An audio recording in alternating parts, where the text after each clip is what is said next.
Bapak Ibu,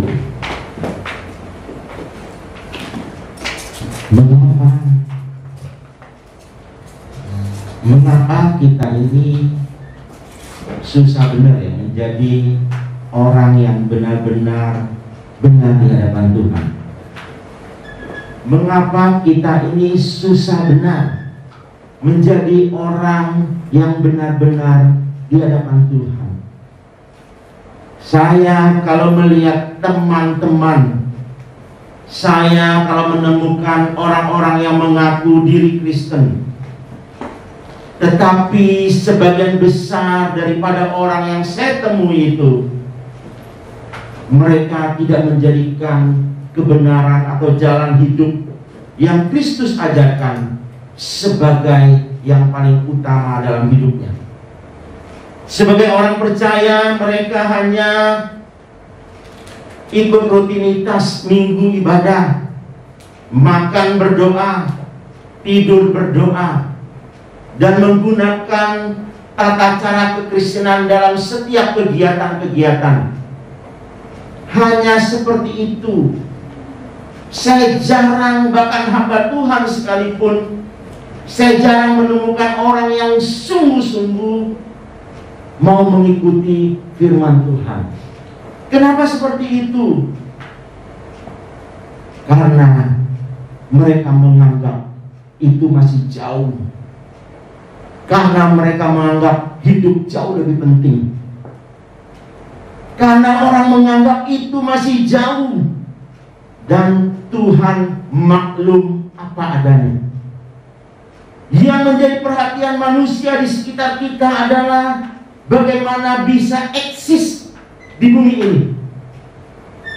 Punya uang, punya keluarga yang baik, punya fasilitas, sudah cukup. Agama atau jalan hidup yang Kristus ajarkan itu hanya sambilan saja.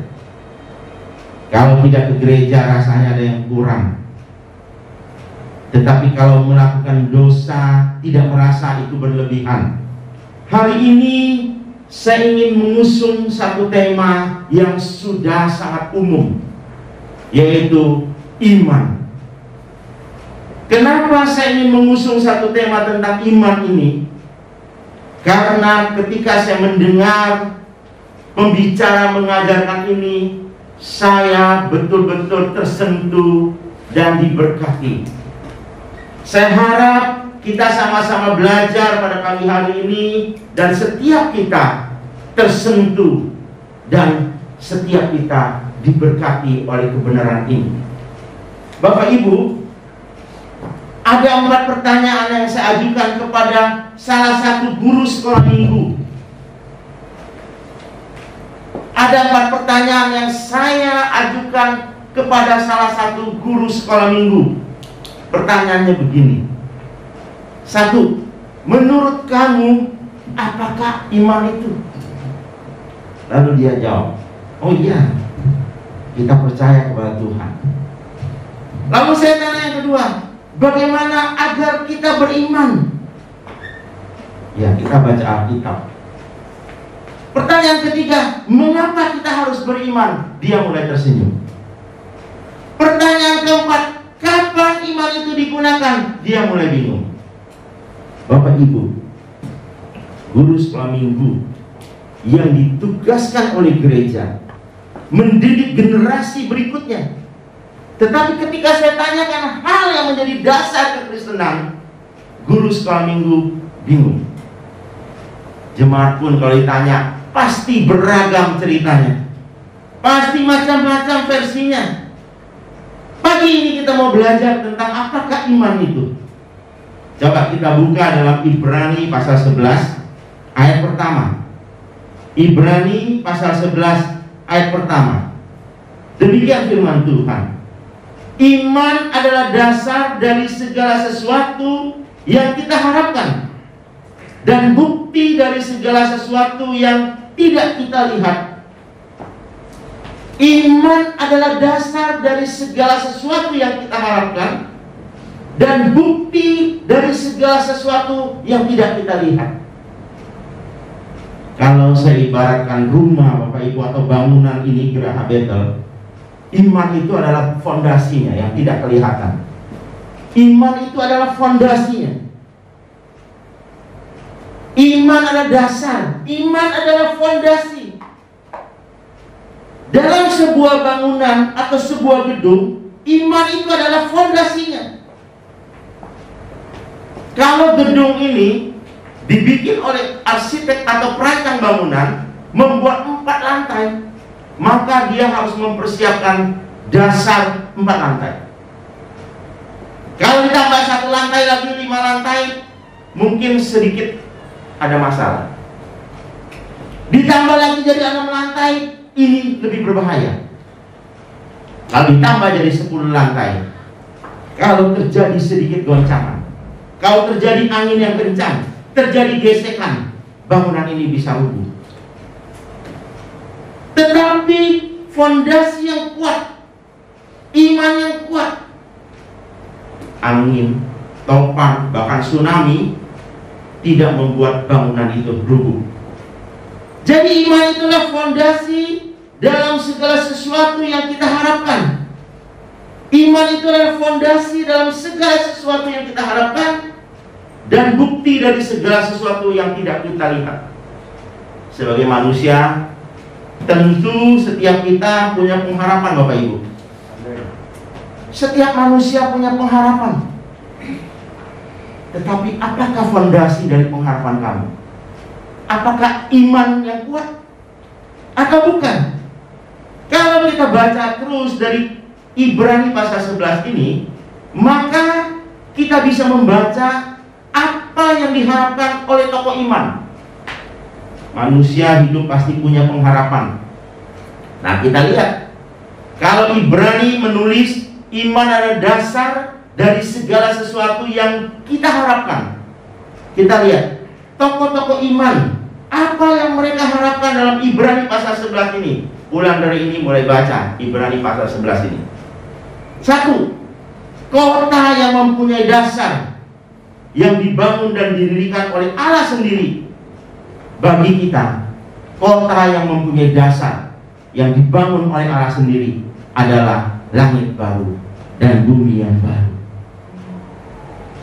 Tokoh-tokoh iman mengharapkan satu kota yang didirikan atau dibangun oleh Allah sendiri. Terus terang Bapak Ibu, saya sangat memimpikan satu kota seperti itu. Saya bukan kecewa dengan negara sendiri, tetapi kalau saya tinggal di Jakarta ini, saya selalu merasa was-was, Bapak Ibu. Saya ketika mengendarai mobil, saya selalu merasa was-was. Saya itu paling takut ya, kalau ada orang teriak. Saya paling takut. Kalau ada orang teriak-teriak di jalan atau kumpul-kumpul, saya paling takut. Kenapa? Saya punya trauma 98. Ketika itu saya buka toko di daerah Pinangsia, daerah pusatnya huru-hara di negara ini, di situ. Jadi kalau pagi-pagi saya buka toko, itu ada keamanan Koramil itu, Asep namanya, dia ada CS sama saya. Jadi misalnya saya bukanya di sini, pusat kerusuhan tuh di sana. Ini udah 98 udah lewat nih. Mei, Juni, Juli dan sekitar bulan-bulan itu. Tiba-tiba di sana ada lapak yang digerebek oleh PKL, teriak-teriak, langsung dia teriak tuh, dia jalan, tutup. Semua kita cepat tutup. Dan itu sering. Jadi membuat saya tuh ada trauma. Kalau dengar tutup orang teriak-teriak atau orang suara kencang sekali, saya tuh ada rasa trauma, takut. Ada apa ini? Saya merindukan satu kota yang dibangun dan didirikan oleh Allah sendiri. Langit baru dan bumi yang baru. Kota yang tenang, kota yang ada toleransi, kota yang penuh kasih sayang, kota yang penuh dengan cinta, kota yang orangnya walaupun pintar tidak serakah, walaupun tidak pintar tetapi bisa cari kerja. Kota yang pemimpin adalah Tuhan Yesus Kristus, yang rajanya Tuhan Yesus Kristus. Itulah yang tokoh-tokoh iman dalam Ibrani nantikan. Kota yang didirikan oleh Allah sendiri. Hari ini kita sebagai umat perjanjian baru yang mengikut Kristus, kita harus merindukan kota yang seperti itu. Jangan bangun diri kita sibuk dalam membangun kota di bumi ini yang satu hari pasti akan selesai. Kita harus konsentrasi membuat diri kita berpikir bagaimana menantikan seperti para tokoh iman satu kota yang didirikan oleh Allah. Kota yang damai, kota yang penuh cinta, kota yang saling mengasihi, kota yang penuh toleransi, yang indah. Itu yang harus juga kita nantikan, seperti yang dinantikan oleh tokoh-tokoh iman. Tidak ada rumah tangga yang pecah di kota itu. Tidak ada kelaparan di kota itu. Tidak ada orang yang jahat kepada sesamanya di kota itu. Tidak ada masalah kesulitan ekonomi. Bapak Ibu, saya pagi-pagi tadi bangun jam 6 kurang. Istri saya bangun sekitar jam 4. Saya kenapa tahu? Karena saya juga ikut bangun. Lalu dia tidur lagi, saya tidak ganggu.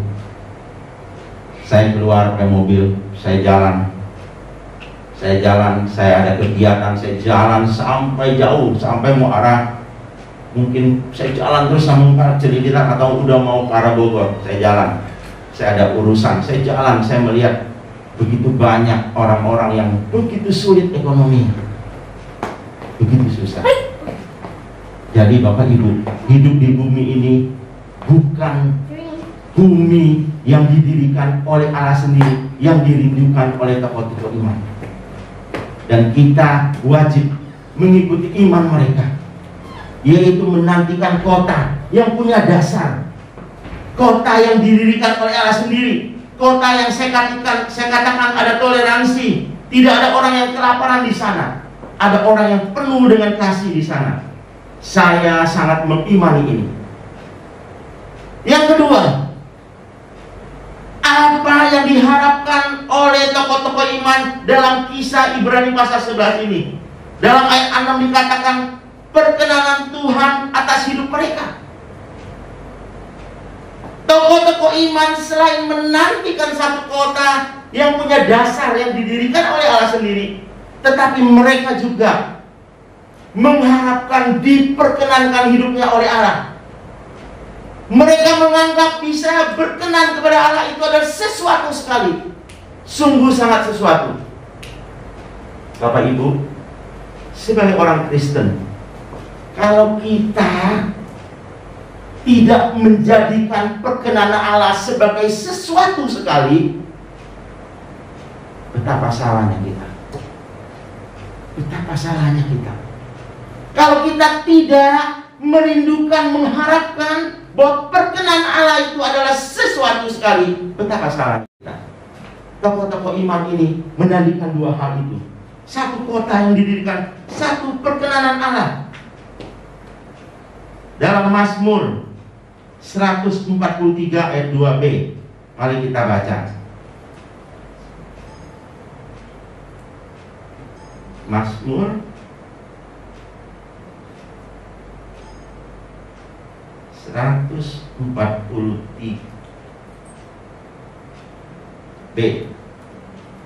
143 ayat 2b. Saya bacakan buat Bapak Ibu ya. Dari A ya. Janganlah berperkara dengan hambamu ini, sebab di antara yang hidup tidak seorang pun yang benar di hadapanmu. Sebab di antara yang hidup tidak seorang pun yang benar di hadapanmu. Sebenarnya kita betul-betul harus menyadari, di antara yang hidup tidak ada yang dianggap benar di hadapan Allah. Seberapa benarnya manusia itu, bahkan Allah menganggap dia yang paling baik di antara semua manusia ayu. Tetapi firman Tuhan berkata, sebenarnya kalau menurut ukuran Allah, kalau yang Allah mau, belum ada satupun yang benar di hadapannya. Tetapi kenapa dianggap benar? Karena Allah menganggap itu benar. Jadi kalau Bapak Ibu cari pegawai, cari makanan enak, cari istri, cari pacar. Sebenarnya belum nih. Kalau dari 100 mungkin ini baru 90. Nggak ada yang 100. Makanan seenak-enak pun ya oke lah, masih ada kurang dikit ya. Apapun kalau ada orang pegawai oke sih, udah boleh. Tapi di hadapan Allah seperti itu, manusia itu sebenarnya tidak ada seorang pun yang benar di hadapan Allah. Artinya apa? Artinya kita tidak boleh sombong. Artinya apa? Artinya jangan menganggap diri hebat. Artinya apa? Artinya kita nih sebenarnya nggak berkenan loh. Sebenarnya kita ini bukan siapa-siapa loh. Makanya dengan dasar ini tokoh-tokoh iman itu ingin berkenan di hadapannya. Bisa berkenan di hadapan Allah. Itu sesuatu banget Bapak Ibu. Sesuatu banget.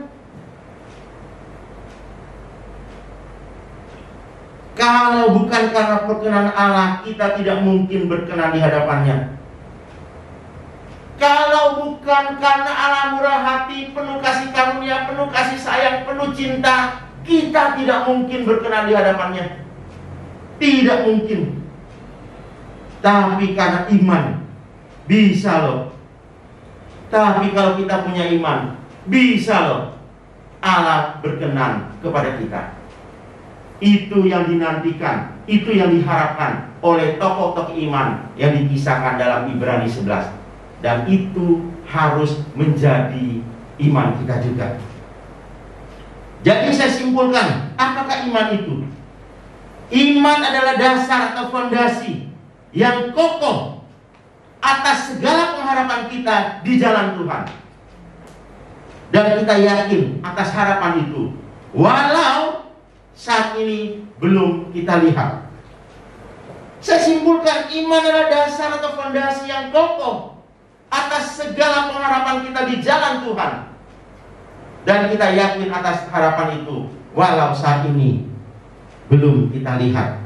Yang pertanyaan kedua, bagaimana agar kita punya iman?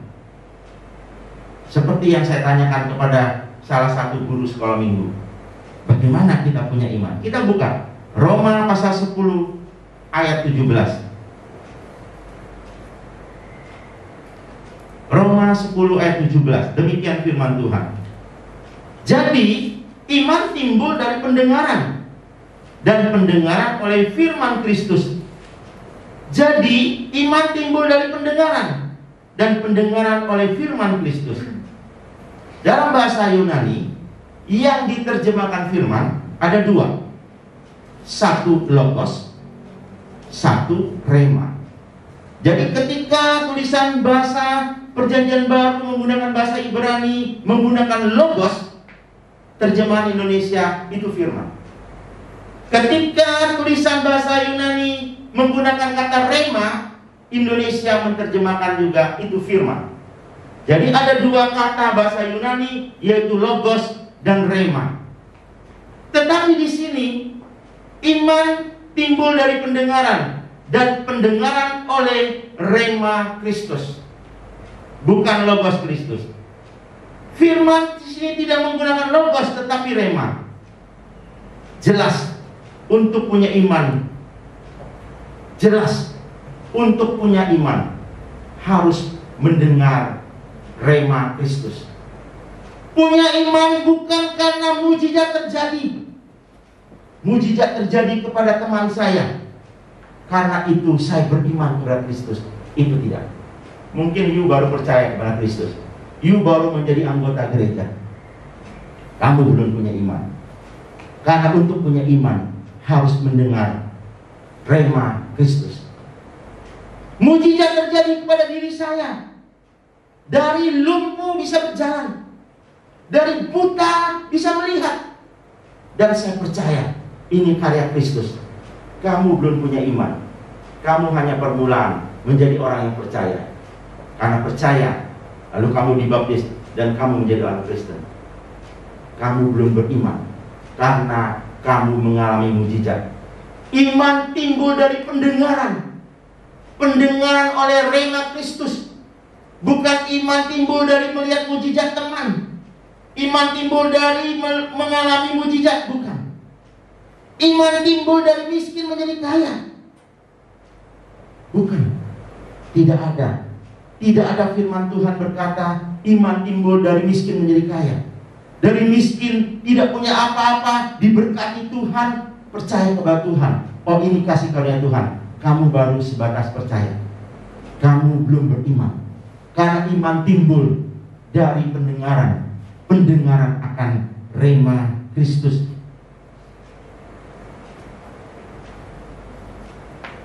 Jelas, untuk punya iman kita harus mendengar rema Kristus.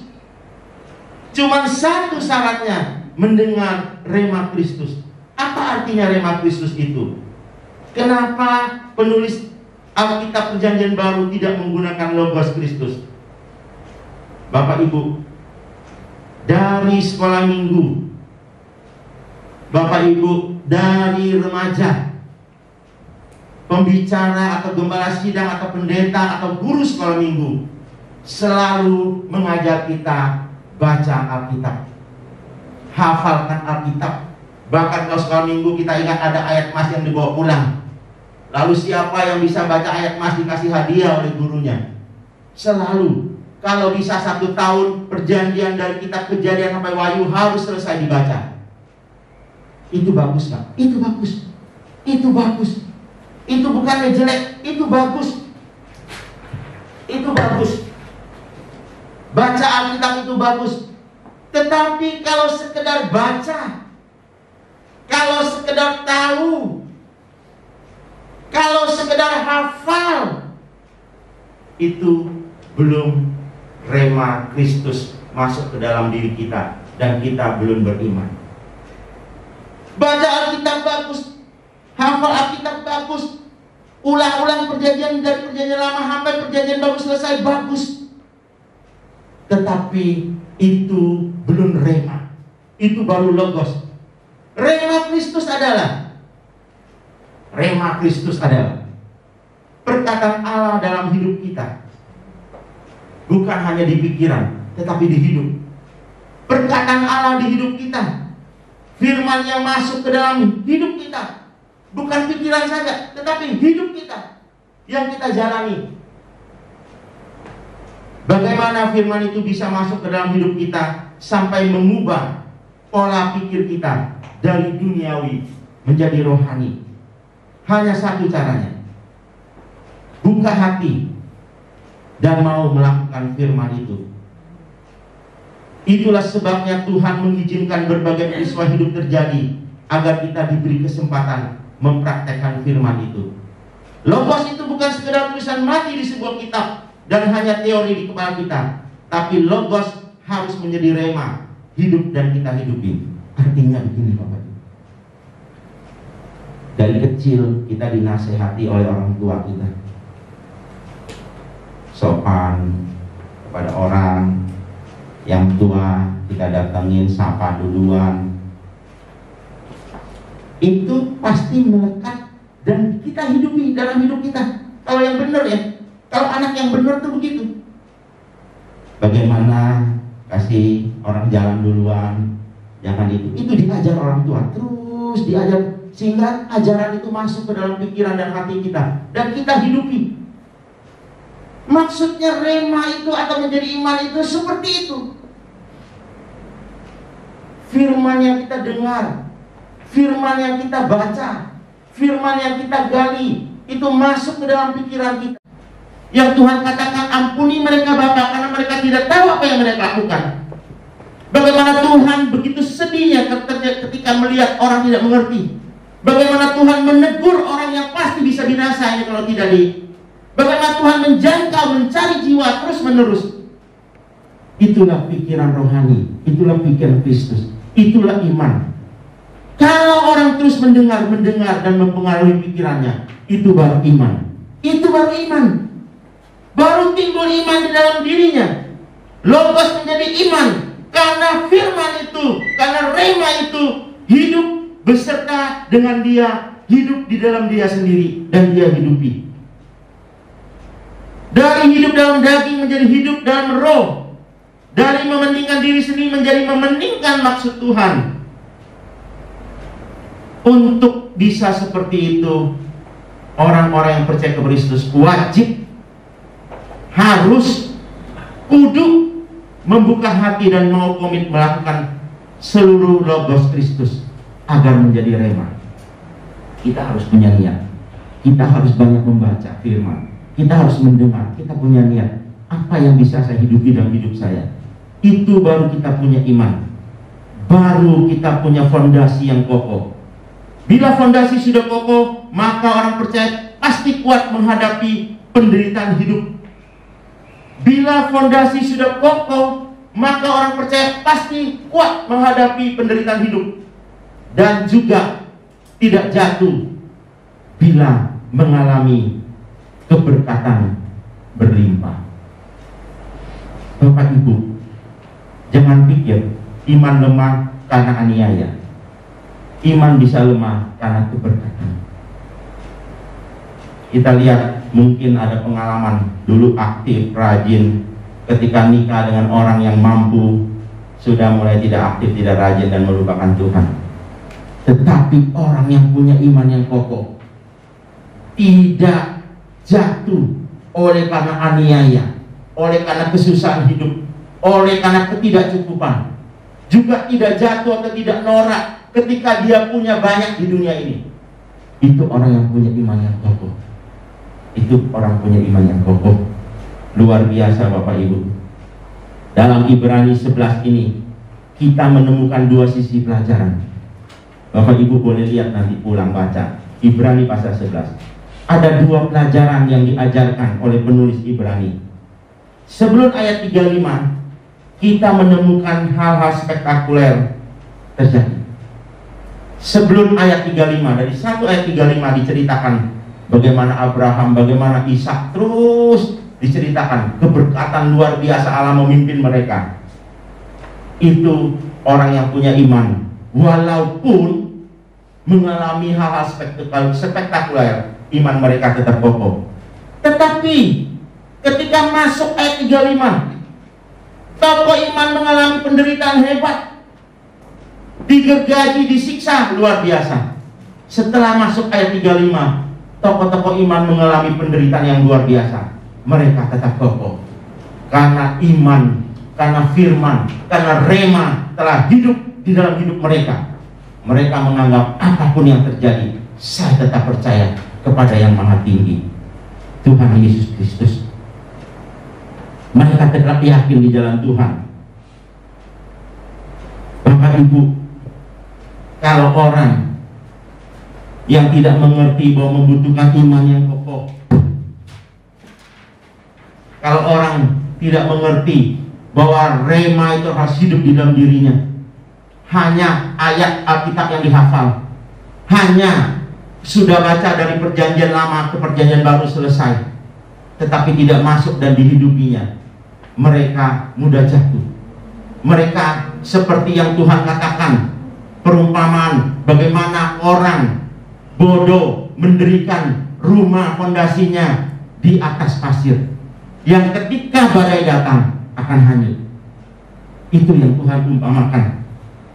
Yang ketiga, mengapa kita harus beriman?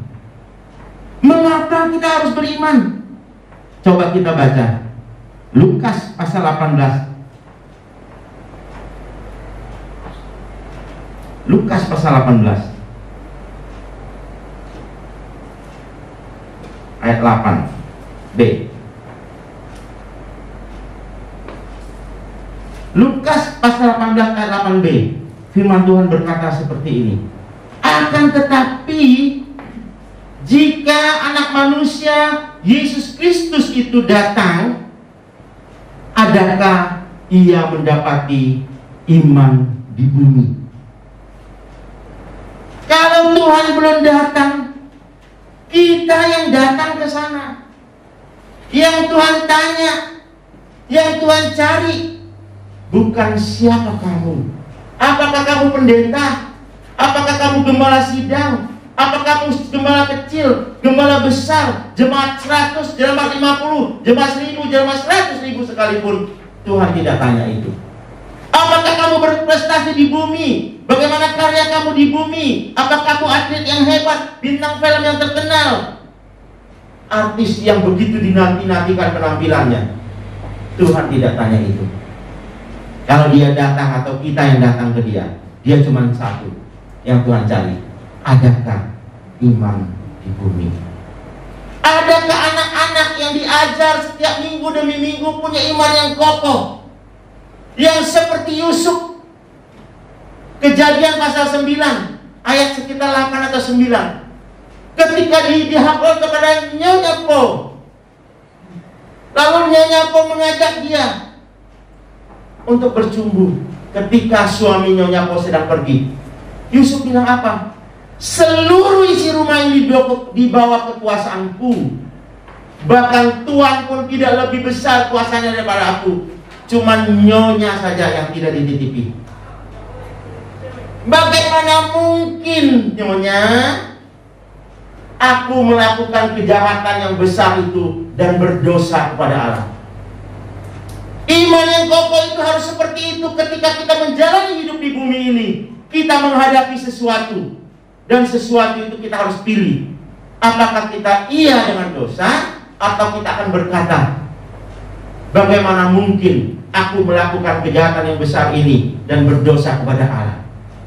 Orang-orang yang iman kokoh ditunjukkan dalam Ibrani pasal 11. Bagaimana ketika mengalami mujizat-mujizat terjadi, mereka tetap kuat. Ketika diberkati, mereka tetap kuat, tetap memandang Allah sebagai Allah jalan hidupnya. Tetapi ketika mereka menganiaya ayat 35 ke atas, mereka tetap kuat, dan mereka tetap menantikan kota yang punya dasar. Mereka tetap menantikan kota yang didirikan oleh Allah. Mereka tetap menantikan perkenanan kepada Allah. Karena itulah bagi mereka yang paling berharga dalam hidupnya di bumi ini. Tuhan datang kembali atau kita menghadap Dia yang ditanya, adakah iman pada kita? Bukan seberapa lama kita menjadi orang Kristen. Dia nggak tanya itu, Bapak Ibu. Jadi betapa pentingnya iman ini. Jangan sampai pulang dari tempat ini kita belum buka hati dan komit melakukan firman Tuhan. Yang terakhir, keempat, kapan kita menggunakan iman itu? Kapan kita menggunakan itu? Bukan ketika kita ada problem. Iman digunakan bukan ketika kita ada masalah. Iman digunakan bukan ketika kita mau sesuatu. Seperti yang diajarkan oleh motivator, oleh namanya keyakinan diri. Apa yang diucapkan itu terjadi. Kapan iman digunakan? Iman digunakan setiap detik, setiap menit, setiap hari dalam hidup kita. Kita harus punya iman yang kokoh. Ingat, iman itu bukan fantasi, bukan nekat, bukan percaya tanpa dasar. Iman itu penuh kalkulasi. Iman itu bukan percaya tanpa kalkulasi, Bapak Ibu. Ada orang ngajar kelilingin rumah ini, nanti jadi milik kamu. Itu bukan iman, itu rampok, itu maling, itu namanya. Iman punya kalkulasi. Iman timbul dari pendengaran. Pendengaran akan rema Kristus. Jadi iman bukan fantasi. Dalam 1 Samuel 17 ayat 34 dan 37, ini cerita bagaimana Daud waktu masih muda, Bapak Ibu. Daud waktu muda disuruh bapaknya, kamu pergi ya, ngelihat abang-abang kamu yang mau berperang melawan orang Filistin, kamu pergi sana.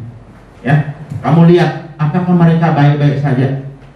Kalau mereka baik-baik saja, saya minta tanda, bawa pulang, sehingga saya tahu anak-anak saya dalam keadaan baik-baik saja.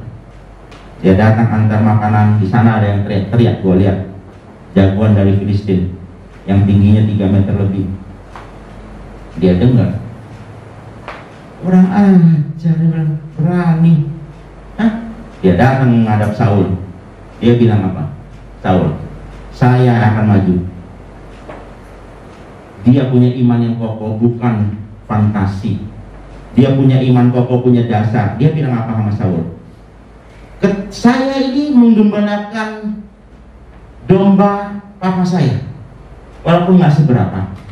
Tetapi bila ada singa atau ada serigala datang mau menangkap saya punya domba, saya robek mulutnya, saya tarik janggutnya.